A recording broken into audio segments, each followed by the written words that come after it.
Today's the day we could talk about mental health. I know it's something that people don't usually like to talk about. It's usually known to be confidential, very secretive. Nobody knows what happens in the therapy room, what happens when somebody wants therapy. So I want to talk a little bit about that process. And I'm hoping to demystify the process so people could really get a better understanding of how it works and what happens. So really it only starts with a phone call. That's all it is. That's really the first step.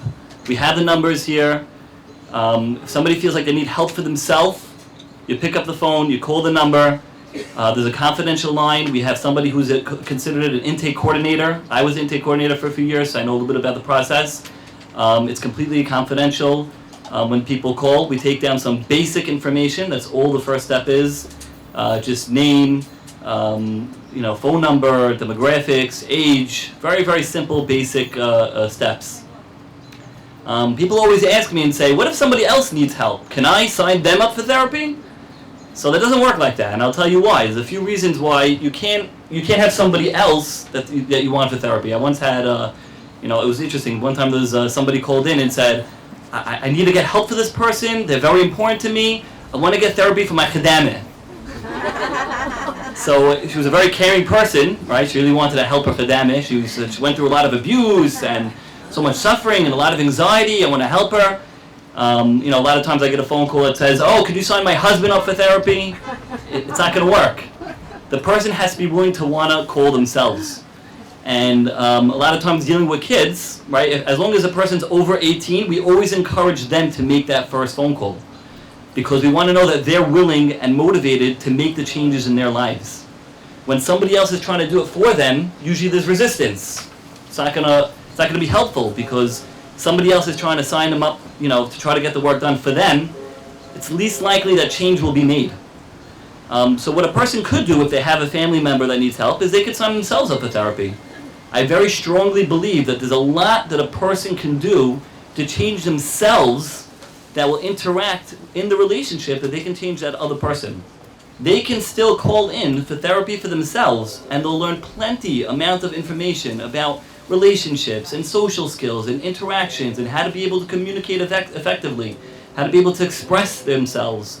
And I think it's a tremendous step that a person can do. I've seen it many, many times where people come in for a family member and because they start to go through the process themselves and change the way they think and the way they interact with their spouse, they end up making tremendous amount of changes in the family as a whole. So I want to talk a little bit about children because if someone's under 18, legally, right, the parent is the guardian and they're able to register their child for therapy. So what they do is they can call in and have their child start the therapy process.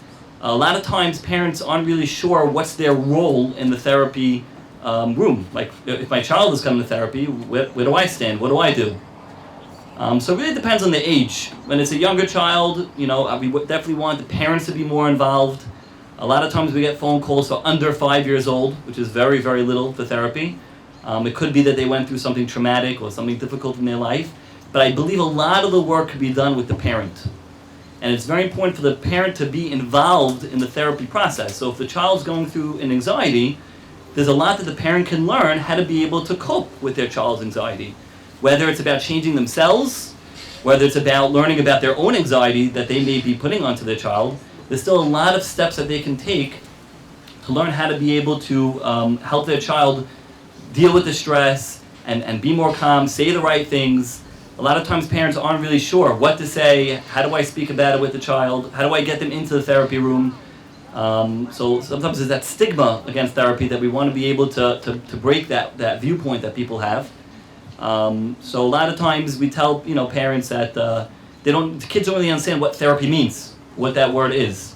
Sometimes we use a word counselor, which might be a little bit more understanding to a child to understand.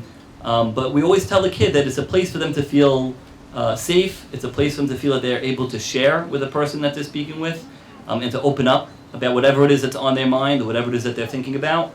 And that's a great way to be able to have a child to know that it's a smooth, easy process. A lot of times parents say, oh, my kid doesn't want to come, he'll never come in. I've never had a case that a kid didn't want to, let's say originally he didn't want to come in, after 1 or 2 sessions, they end up having a good time. Because they start to realize that this is a place that they can talk about whatever's on their mind. They're not going to be judged. They're not going to be criticized. They're not going to be put down. And it's really a safe place where they're able to talk about whatever's on their mind. And we try to make it as fun as possible for them. A lot of times what I tell children is this is their opportunity to get better at something that they're having a challenge with. It's something for them to improve in some area in their life.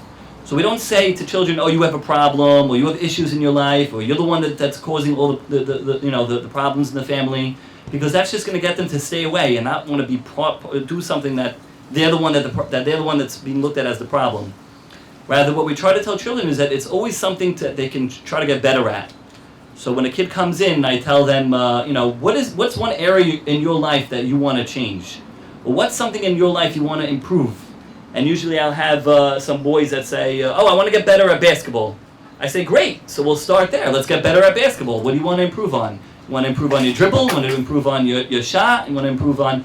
And from there, they start to realize that if I can get better in this area of my life, maybe there's another area in my life I want to get better at. Maybe I want to get better at getting along with my siblings. Maybe I'm noticing I'm having a hard time in school and I want to get better at that also. So we always try to look at the positive that we can find in the child and bring that out within them to help them be able to move through that process and to understand how to be able that we all want to progress. We all want to make changes in our lives. And this is the best way to have a child be able to be open in that process. When it comes to a little bit of older children, adolescence or teenage years, it's a fine balance that we have to be able to work together with the parent, but also to respect the child's privacy. And I think that's very important. And what I always do in the first session, I always have the parent come together with the child, and I tell in front of the parent, and I tell the kid and the parent together, and I say that this is, if the child wants to say something just to me and keep it private, that's okay. So that the parent knows that they don't have to be nosy and to know everything that's going on in their child's life. Sometimes parents have to learn to be able to take that step back and allow their children to have that freedom. And that's really what kids who are coming into therapy at adolescent, teenage age, that's what they're going through. They're balancing between how do I find freedom together to be able to work together with the family. So it's very important to be able to give that to kids that message. I just want to mention a few myths about therapy.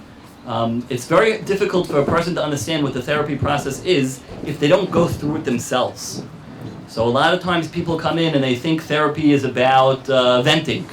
Oh, I'll come in and vent about all the problems in my life and talk about everything that's going on. But how does that help? And the research shows that it actually doesn't help. It doesn't help just to come and vent and talk about your whole entire week and everything that's happening, all the problems that you have, because we call it is they come in and dump everything. And usually people feel worse when they just dump everything that's going wrong in their life.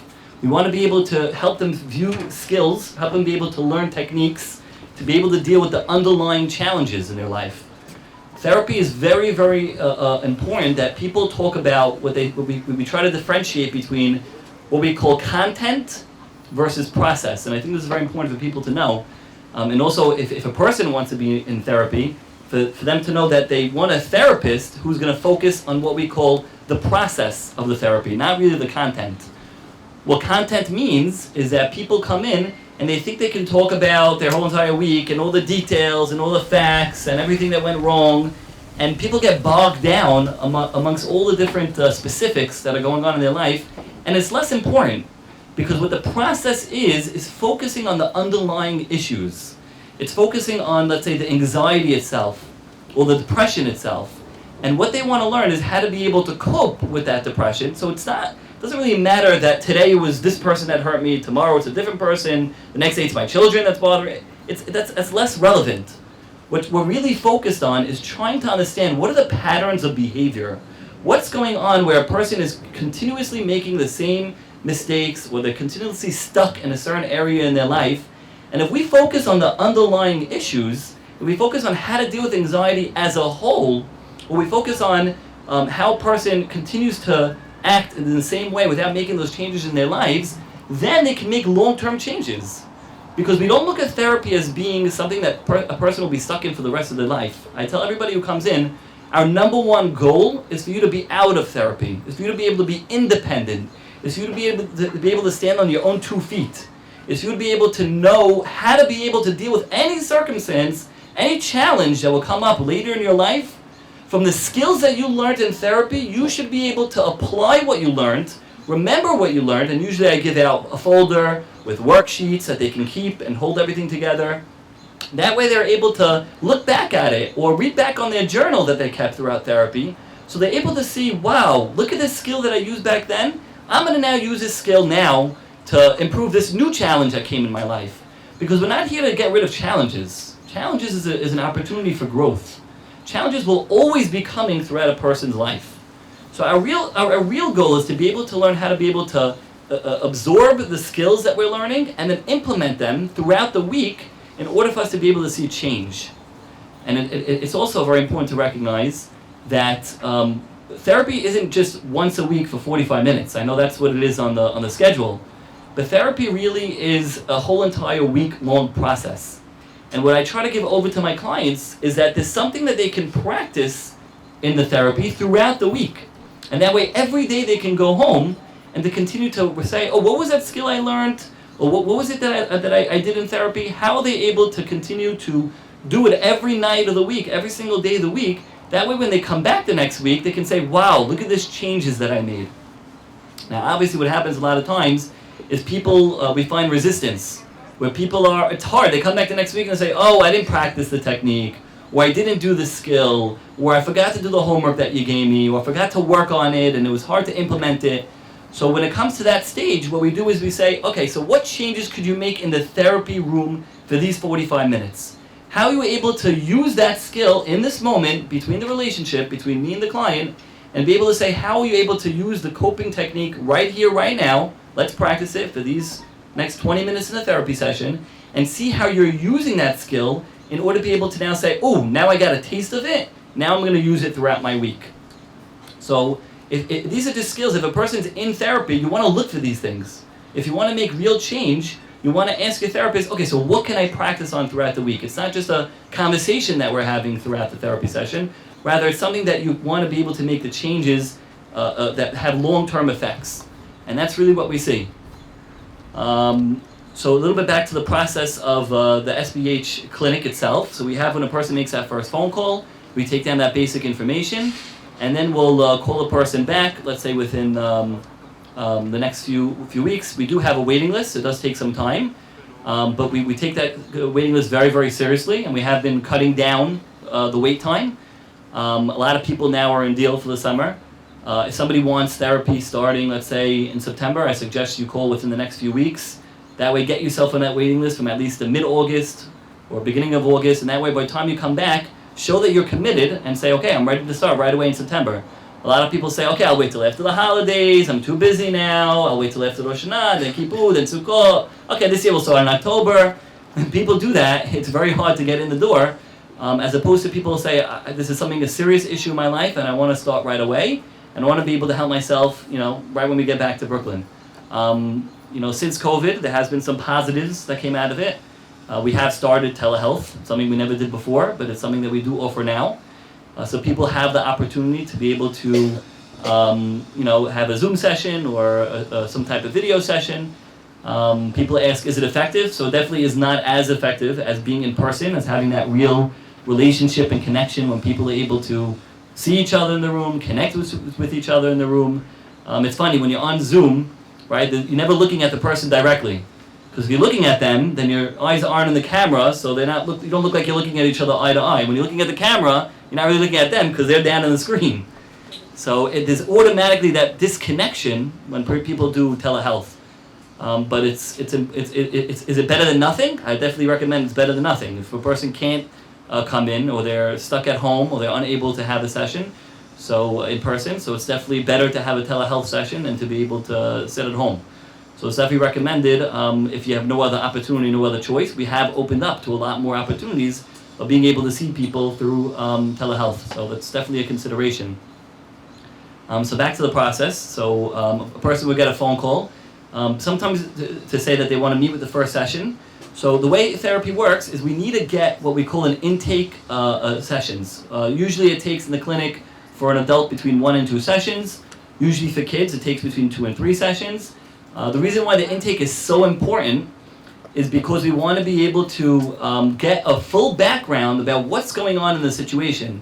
A lot of times parents call me and they say, okay, so you'll just meet my kid and we'll make a time. And I say, no, I want to meet with you first. And if your husband's available, that's even better. We want to have both parents that are involved.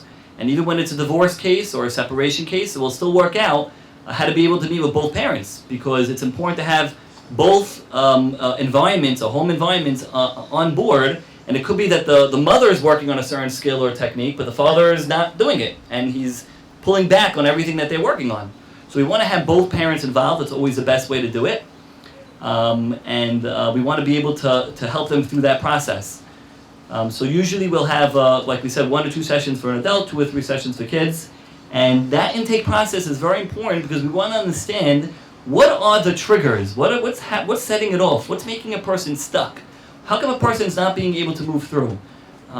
We also work with what we call a diagnosis, right? We need to have a diagnosis. So it's not always, sometimes it's not always useful to use, okay, so you have depression and you have ADHD. I don't usually use those terms, but it's helpful to be able to understand what a person's going through. And if I see that it would be helpful for a person to see that there are other people who go through the same thing that they're going through, we would definitely use the terms that are able to help a person recognize, oh, this is the issue that I always had. I always was wondering, well, how come it was so difficult for me to do A, B, and C? Why was I always so challenged? So this is a great opportunity for a person to learn, oh, this is what I'm going through. I have a depression. What does depression look like? Who are other people that go through a depression? And how am I able to understand what the symptoms are? What does it look like? And how am I able to overcome it? So let's say, for example, OCD. A lot of people that suffer from OCD, they don't know what's happening to them. They're stuck in a certain, their mind is on a certain blip, and they keep doing the same thing over and over and over again for hours and hours. I meet people that are stuck for hours just trying to brush their teeth because they think they're not clean enough, or washing their hands for hours upon hours, and they don't understand what's going on with them. The moment they're able to recognize, oh, this is a mental health issue, and there are treatments for it, and there are medications for it, and there are ways of being able to help myself, people feel relieved learning that there's a way that they can get out of it. They can get out of the depression, and they can move on from it. So that's usually the first few sessions of just getting to know each other. So sometimes people come in expecting, oh, I want a technique to help me right away. So it's not necessarily going to work on that like that in the first few sessions, the first 1 or 2 sessions, because we need that background information to understand what's going on and what's happening. I guess this is what makes therapy very different than other fields or other modalities, where we try to be able to understand the depth of really what's going on for a person and trying to look at the bigger picture. We don't want to just look at something isolated. People ask, how long does therapy last? So there are treatment manuals that would say you could, cure, let's say, someone has a specific phobia, which is usually the quickest way the smallest issue to work on.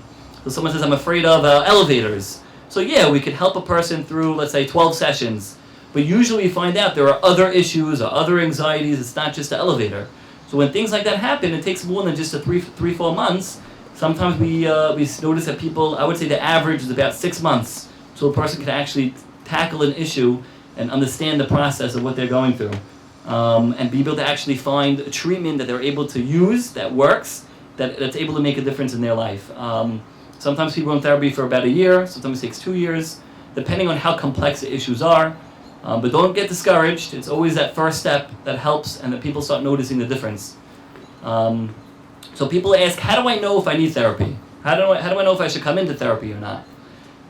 So what we usually say is when there's an issue that's impeding in a person's life and they're not able to function and they can't get to work, they can't socialize, they're not spending time with friends, they're not going to school, that's when we say, okay, now it's a time to be able to say, okay, let's see if you could get yourself into therapy and see if you could work out these issues. So that's always a good way to look at it. Some people ask and say, how do I know if I need medication? Right? When do I take medication? Should I start medication right away? Should I see a psychiatrist? So usually what we say is it depends on the situation, how severe it is. If a person's going through a really, really severe mental illness and they're in a depression and they can't get out of it, then sometimes we would say, okay, maybe get an evaluation from a psychiatrist. Psychiatrist is a regular MD, a regular medical professional that went through medical school, and they just specialized in psychiatry as opposed to any other field. And they're able to prescribe medications, and they're able to have more of a thorough evaluation. And then they'll come in and they'll get medication. Otherwise, if it's not such a severe issue, we say let's start with therapy, because the research has shown that therapy can be very effective in changing the way the brain works and changing the different neurons in the brain and making connections where people could actually make significant changes in their lives just from therapy. So we'll start with therapy. If we see after 3-4 months that there's been no changes, nothing is, everything's still the same, and at that point we'll probably suggest, okay, why don't you go try to see a psychiatrist and get an evaluation if medication would be warranted in that situation. So we try other modalities first before we jump to medication. It's not always our first stop, but we'll move there when a person's really having some severe symptoms. We do have nurse practitioners at our clinic. The way that it works is that the SBH clinic very strongly believes that, just like the research shows, that therapy together with medications will have the most long-term effect. So therefore, we don't have people see just a psychiatrist just for medications. We want somebody seeing a therapist along with that psychiatry. That way they're able to at least implement skills that will be long-lasting effects. When it comes to medications, sometimes when a person goes off that medication, they revert back to their old ways. But if a person's learning the skills that they're being taught in therapy, it's usually longer lasting, where they'll be able to make long-term effects and changes in their lives that even after they, let's say one day stop and decide to not take medication anymore, they'll still be able to implement those skills and to use what they learned to be able to keep things longer lasting. So that's about medications. We have 2 great nurse practitioners. They're also trained in therapy. They'll also do therapy at the same time, so that's very important to be able to recognize we're working on a two-mode modality. So some of the other myths about therapy. A lot of times people say, oh, I thought therapy is about advice. I thought therapy is about guidance. And that's not what we do with therapy. Therapy, you don't hear my opinion. I'm not going to tell you my thoughts, what I think about the situation. This is really an opportunity for you to be able to have growth in yourself. And one of the greatest skills that we do in therapy is to reflect. And it might sound silly, but it's mirroring. And what it is, it's allowing a person to see themselves from a third eye perspective. We're stuck in our own selves. You can't see yourself. You're stuck in, you can't see, you don't understand how you think in certain ways. But the benefit about having a therapist who's able to reflect your way of thinking, or to sometimes in a soft way challenge your way of thinking, and to ask questions that you might say and you might wonder and say, you're right, why am I doing this over and over again? Maybe there is a different way that I can do it. And together the therapist will collaborate with the client to brainstorm what are other solutions, what are other ways I can problem solve, what are other ways I can deal with this issue. So therapy is really about the collaboration between the therapist and the client. We'll have, every therapist works in a different way. There's probably a difference between more directive versus non-directive ways of therapy. Directive is when a therapist will be more hands-on or more forceful in giving you the skills and pushing you to do them, as opposed to a non-directive therapist will probably be more laid back, allowing the skills to come from the client themselves, allowing them to understand what their own issues are.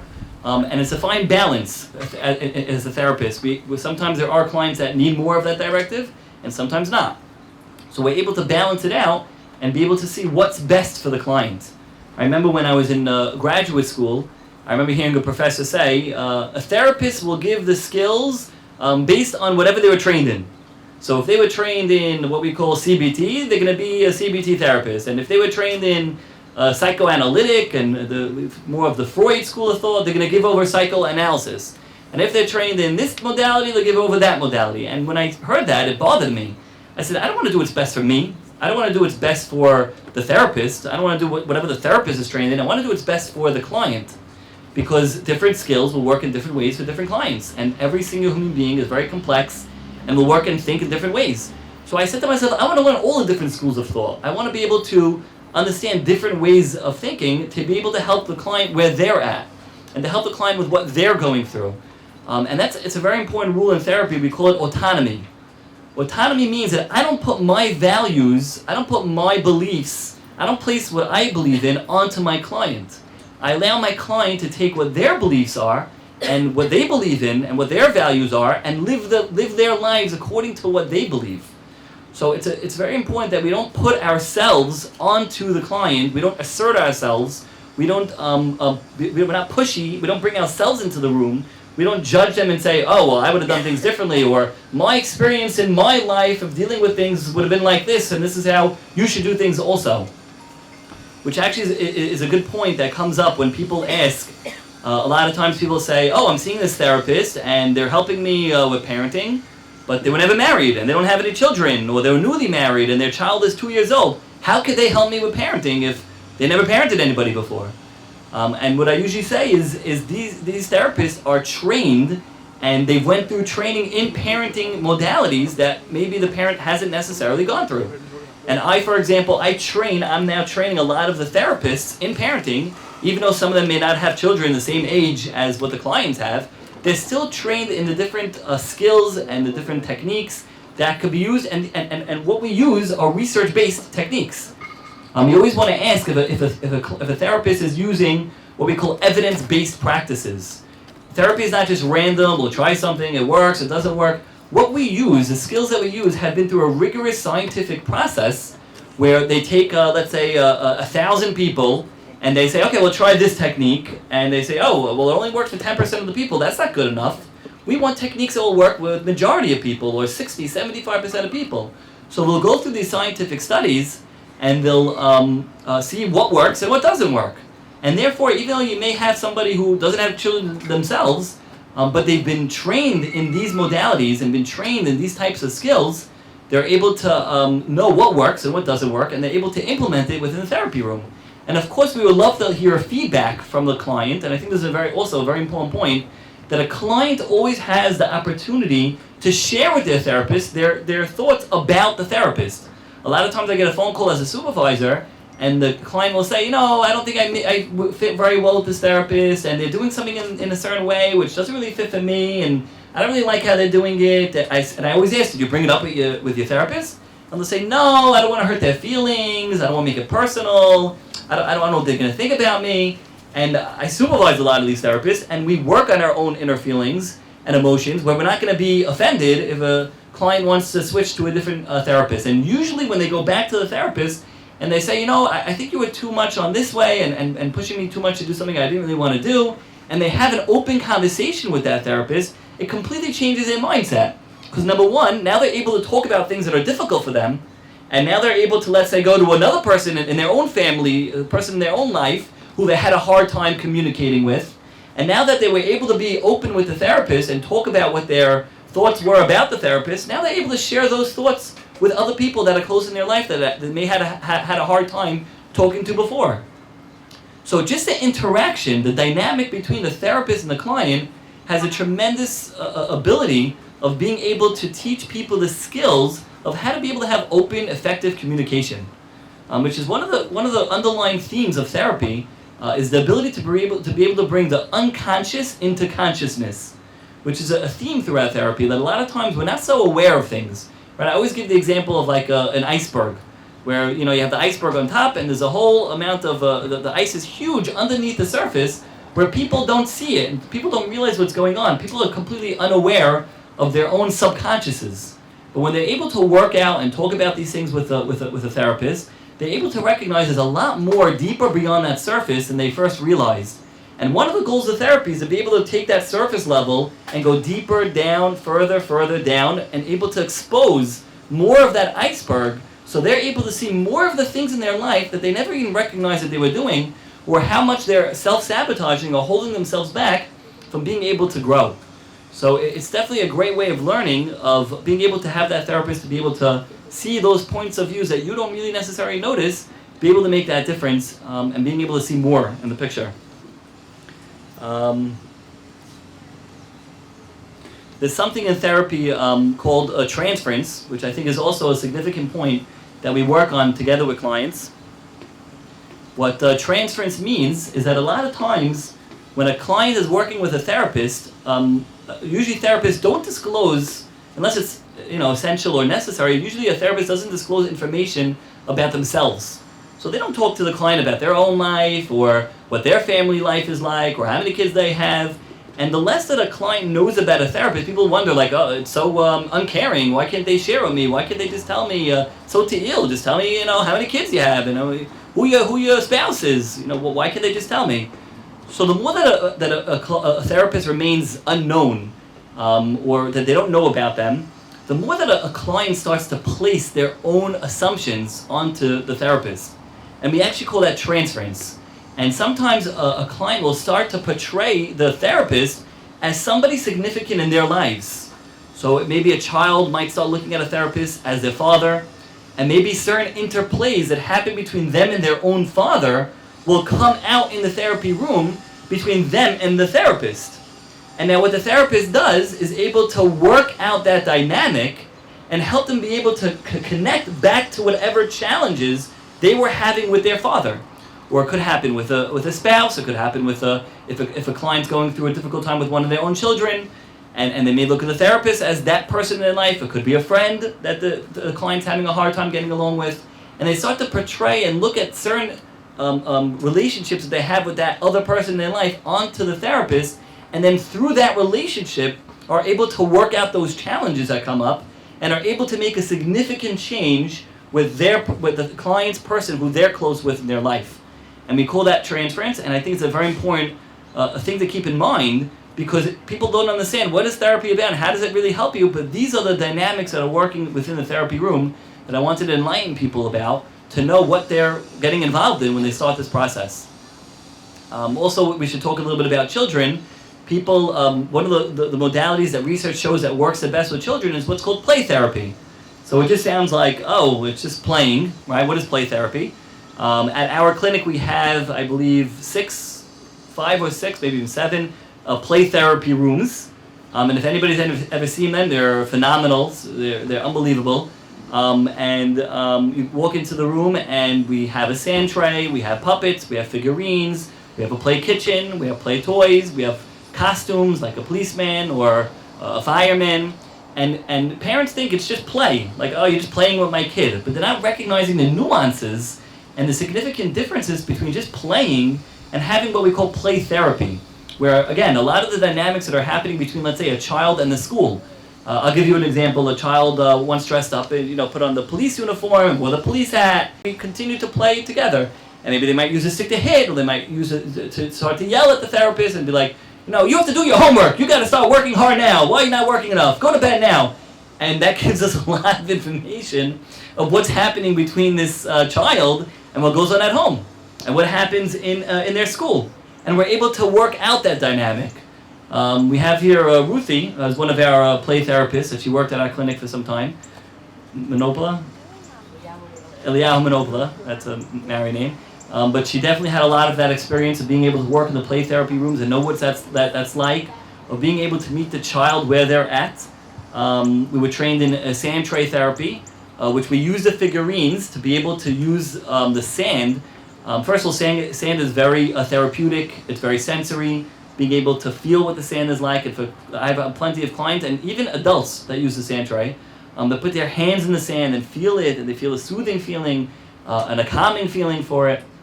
And they use figurines to be able to play out a significant event that's happening in their life and play it within the therapy, within the sand tray itself.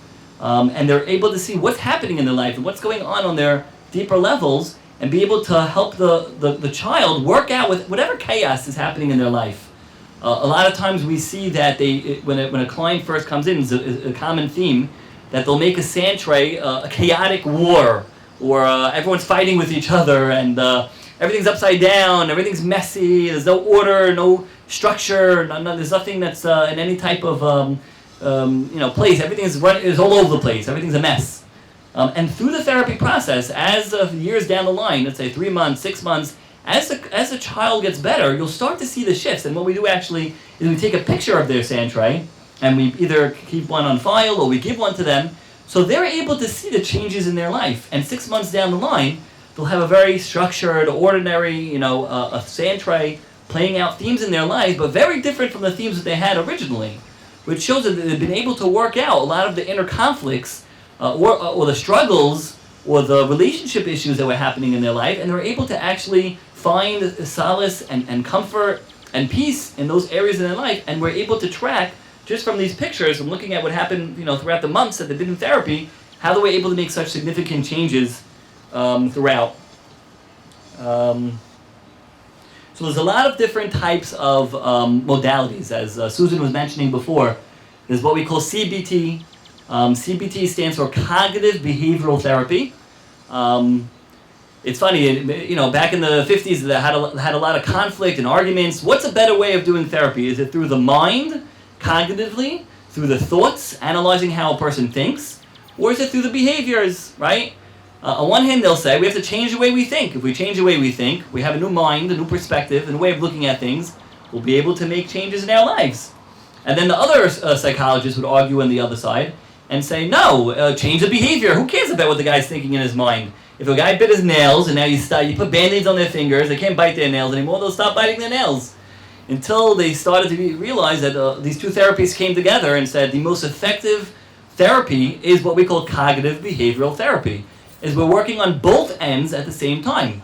We're working on the mind, we're working on the thoughts, helping to find what are maladaptive beliefs, or what are cognitive distortions, and these are things that every human being has. Even I was stuck in them when I first started to learn them, that there's ways of thinking that a person can start to recognize, is it rational, is it logical, does it make sense, can I change the way that I think?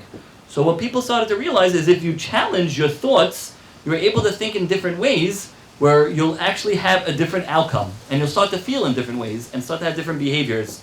So that's the cognitive piece, the thought piece, and then there's also behavioral, that's the action-based. So we call it helping people from the outside in and inside out.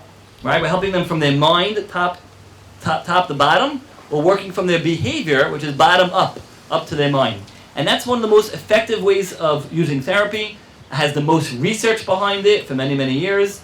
And that really helps a lot of people that are stuck with their illogical thinking be able to say, what was I thinking? And how can I change the way I think? Would change the way I the consequence of my behavior.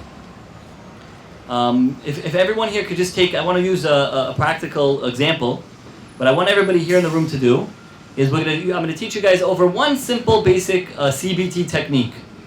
And this is called the ABC technique. It's a very beginner level, very simple, and it's very, very effective. So what I want everybody to do is think of an A. An A stands for an activating event. So I don't want you guys to get too stressed out here, but think of something that maybe is on a stress level from a 1 or a 2. So think of an event that happened to you within the past week, within the past few weeks, that's an activating event, a situation that happened to you, that triggered you to start to feel certain emotions, strong emotions, maybe feeling a little bit stressed, feeling a little bit anxiety, or maybe feeling a little bit down about something. We call that the A, the activating event. So take a moment just to think about an activating event that happened to you in your life.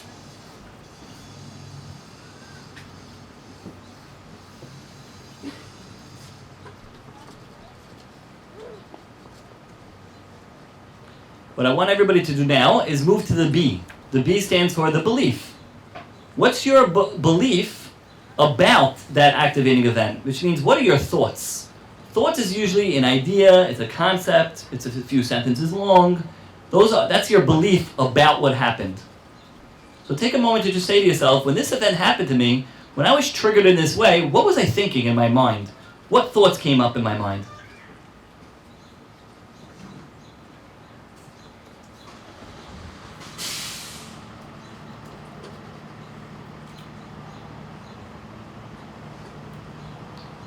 And now for the C, I want people to think, what was the consequence? Now the consequence will be 2 different levels. There'll be a consequence in your emotions. You'll start to feel a different way. Emotions are usually a 1 word that describes your inner experience.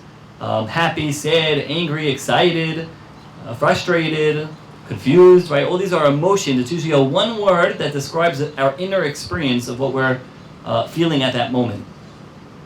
Take a time just to think about, what was the consequence in my feelings?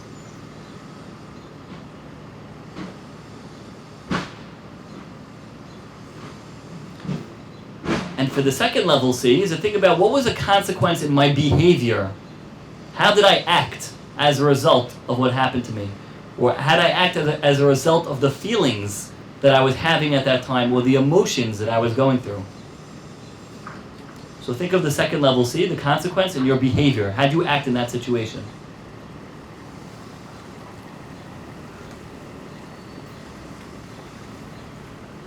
So one more time, the A, the activating event, B is the belief, what were you thinking, C is the consequences both in your feelings, your emotions, and also in your behavior. So what we would do now is actually go through the same exact scenario, the same ABC, the same exact activating event, and we would see if we could, or if we're able to, so we'll say the set, so let's do it again. So A, activating event, was the same situation that you went through, but this time, what I want you to do is change your belief system about the situation. Start to notice, maybe you were thinking in a negative way about the situation. Maybe the way you were thinking didn't actually make so much sense. Maybe you could think in a different way. Maybe you could think in a more positive way. So what I want everybody to do now is take that B, that belief part, that belief system, and say, how can I change the way I was thinking in a more positive way? How can I think in a more rational or logical way about the situation?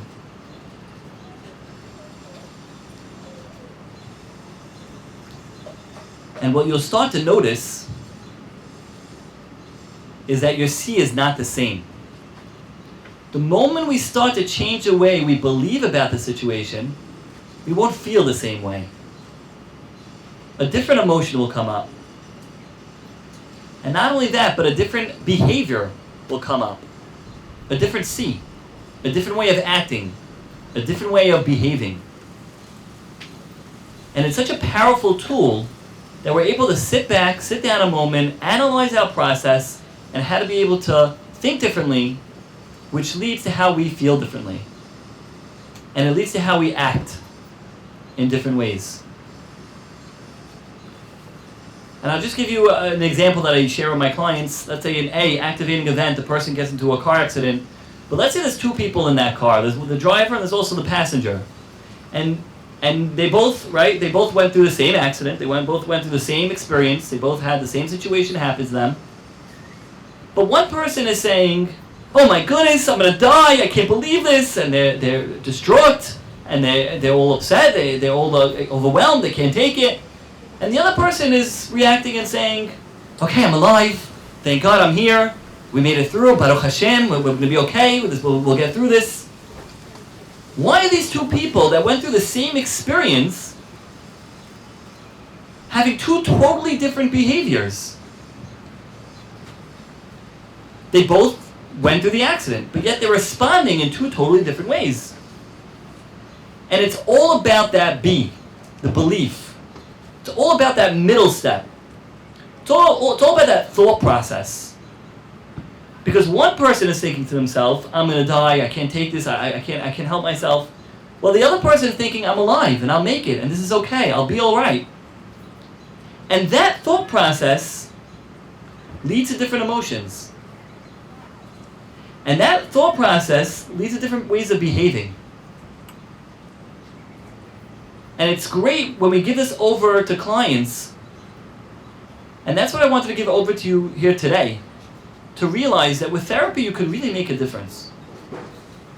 You can make a difference for yourself, and you can make a difference for the people in your lives.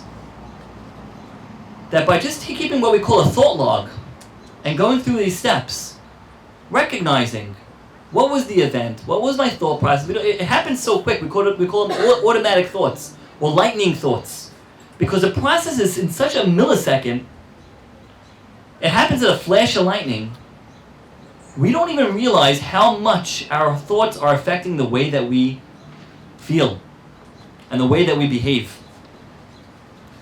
And what we believe so strongly in therapy is that each person has a freedom of will. And every single person has a choice that they can make. And they can make a difference in their behaviors and the way that they act. And it's so subtle, but they can make a difference in the way that they think. They can recognize and pinpoint what's the thought that popped up in their head, and how are they able to make a change in that thought, which then leads to a completely different way of responding to a situation. And that's the power of therapy. And there's a few other modalities that we could go through just quickly. When a person goes through some type of trauma, usually a modality that's used is called EMDR. It stands for eye movement and desensitization and reprocessing. What that means is they found studies, the founder, Francis Shapiro, actually recognized that when a person sleeps, they go through what's called REM sleep, and their eyes go back and forth. And while they sleep, they process the events of their day. But when a person went through a traumatic experience, a lot of times they don't sleep. Or a lot of times they have trouble sleeping, and a lot of times they have trouble processing what they went through and going through that traumatic experience. And they don't actually process correctly the trauma that they went through. So we actually do it in therapy. And what's amazing about EMDR, as we said before, there's a difference between process and content. Content is when a person talks about the situation and talk about the trauma. In EMDR, we don't talk about the trauma. We have you just think about the trauma in order to stimulate your brain neural waves of bringing up the memory of the trauma, just in your mind, and just one event of the trauma, not even the whole thing, just one part of the trauma. And they found from there, if they think about the trauma while we move our fingers back and forth and their eyes watch our fingers, they're able to process in their mind the trauma that they're going through. And then they're able to be settled with it and move on from it and no longer be stuck in it. And it's a very well-researched modality. A lot of research behind it. A lot of people are using it today. And it's such a simple process. But again, it doesn't get stuck on the details. It doesn't get stuck on the content. Rather, it's helping their brains be able to process the challenges and the difficulties that they're going through. And there's a few other modalities that people can go through. I just want to give people a little bit familiar with the name so they know what they're looking for. There's something called IFS therapy, which internal family systems. They first use it for families, for different people, the family. And then Richard Schwartz recognized that the interactions between a family, different family members, actually goes on internally for a person inside the different parts of themselves. And they're able to work out and recognize that just like in a family, each person plays a different role.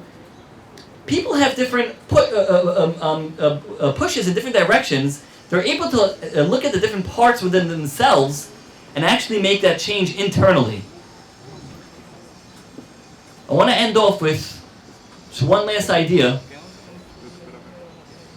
That they started to realize we have so many different modalities of different therapies. They wanted to realize, is there a common denominator? Is there something that happens throughout every different type of therapy that's always there? And if this common denominator is there, the therapy works. And when it's not there, it becomes more challenging, the therapy. And they started to realize and looked at every single different type of therapy, even though they're on completely different sides of the spectrum, and recognized that there's something called empathy. And they saw when empathy is there, the therapy helps. A person can make a change. Whether they're working on the mind, whether behavior, whether it's internally, whether it's with the eye movement. When a therapist has the empathy, changes could be made.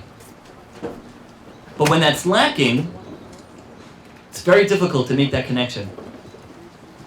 And a lot of times what a therapist is, what we're trained in, is how to be able to understand and look at the person in front of us.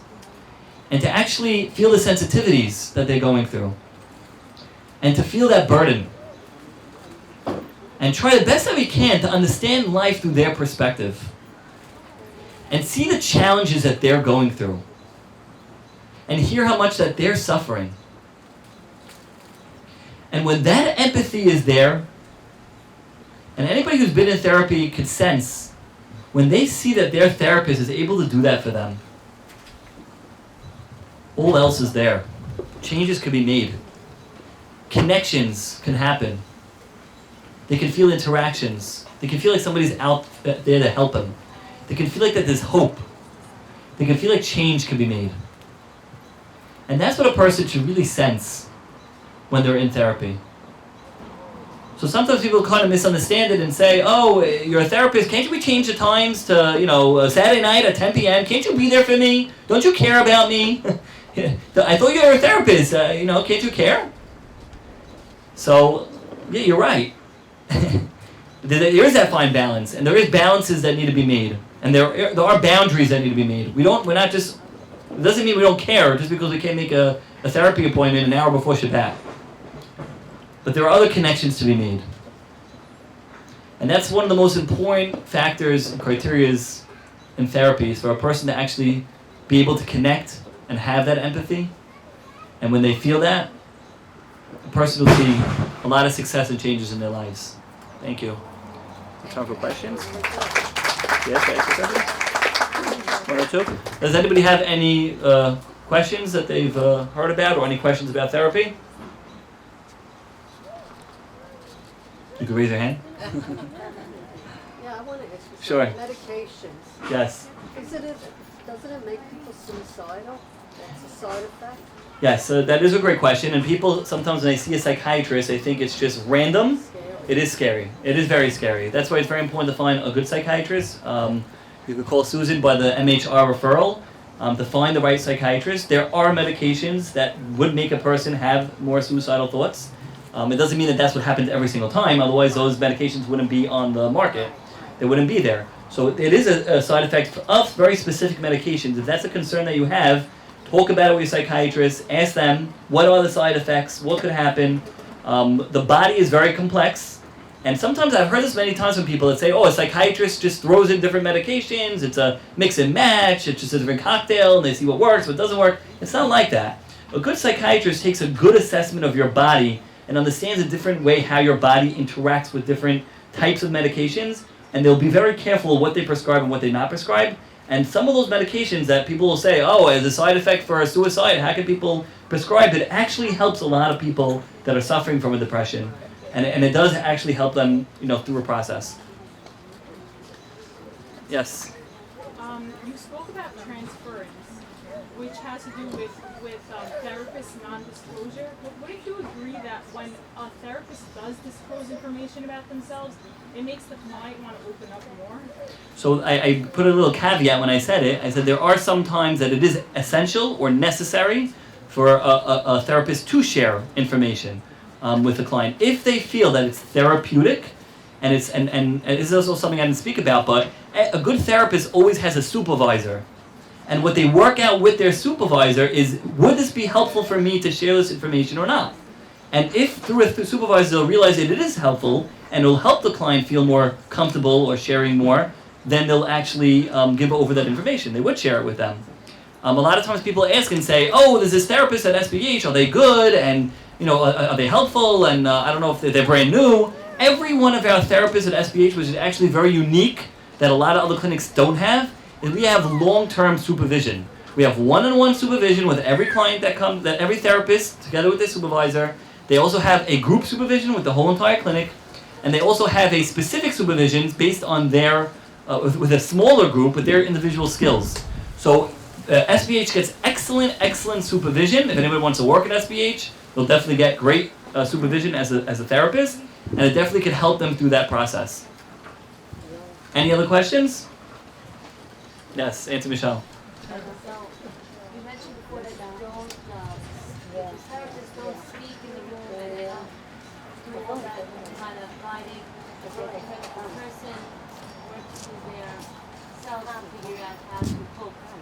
So, with the children, at that point you speak with the children so that they can figure out they can figure out. So, I'll just give you a quick example. Like when a therapist is working together with the child, and they're able to work out. Let's say that the child is making the room messy, and the therapist, okay, it's time to clean up now. Right, oh, I don't want to clean up, and they're making a whole big mess.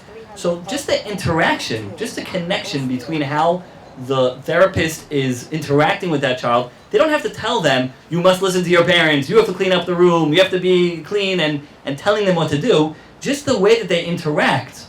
Just the way that they might say, oh, look how messy the room is. I wonder how another person would feel when they come into the room all messy. Just like when you came here, the room was so nice and neat. I wonder, wouldn't you want that for somebody else?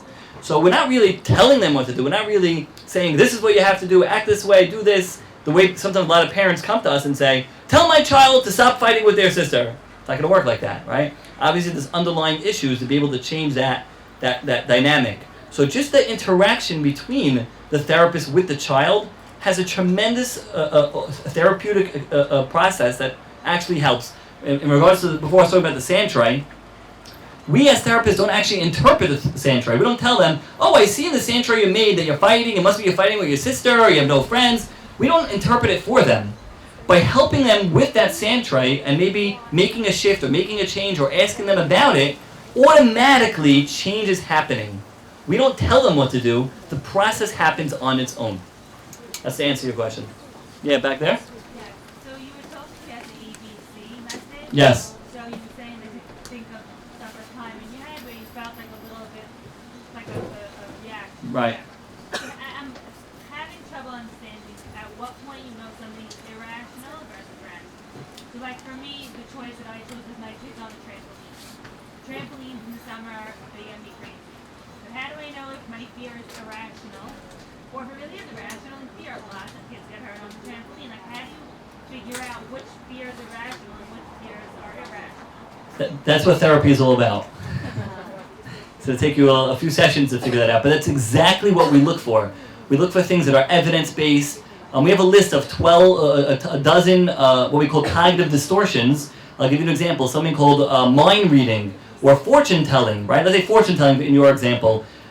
We don't have crystal balls. We don't know the future. We don't know what may happen, right? So we help clients challenge and say, are you predicting something that bad might happen? Is there statistics about how many people are on trampolines and how safe it is, or would somebody get hurt on a trampoline? So you're able to work it out together with the therapist and be able to look at the statistics or think of what's rational and what's irrational, be able to work out those type of questions.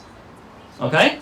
But we have a whole list of things of how we look at things rationally. Yeah, last question? So how do you determine when a person's finished? Great question.